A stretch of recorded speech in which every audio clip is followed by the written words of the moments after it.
Find a comfortable and quiet spot, preferably not on carpet, to lie down with your legs straight and your arms at your sides, and close your eyes to turn your attention inward to what you feel in your body. Notice for yourself that there are areas of your body that are touching the floor and areas that are lifted. That's because there are 3 common areas that stuck stress or chronic dehydration tends to accumulate in our bodies: the shoulder girdle, the diaphragm, and the pelvic girdle.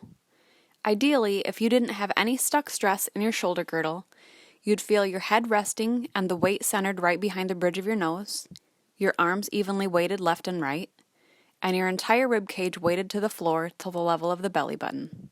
However, common imbalances include your head feeling turned to one side or angled upward, one of your arms feeling more weighted to the floor than the other, and the most common imbalance is to feel your shoulder blades more prominent on the floor than your rib cage.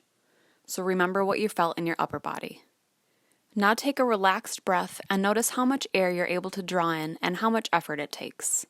And notice for yourself if you feel like you are propped up on your shoulder blades and your tush or tailbone. So rather than having a lower back curve, you're feeling more of a mid-back curve, almost like a tiny little truck could drive right under your back. That's a really important imbalance to notice. It puts a lot of stress on the curve of the neck and lower back and all the nerves that innervate your entire body, from your neck down, organs and all bodily systems included. It stresses out the nervous system, contributes to stress and anxiety, and makes everything work harder than it has to. However, it's really easy to reverse when you have a few specific techniques in your self-care tool belt. Finally, bring your attention into how your pelvis rests on the floor.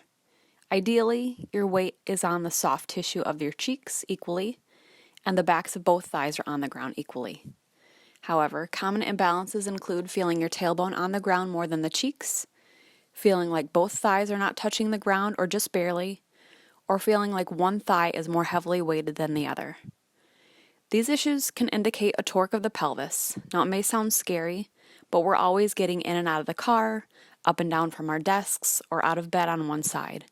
Our lower bodies accumulate a lot of dehydration and stuck stress over our lifetime. The good news is, a few minutes of self-care practiced a few times a week can go a long way to reversing the stress. So no matter what you just felt in your body, don't judge it. It's simply your starting point, sort of like a before picture.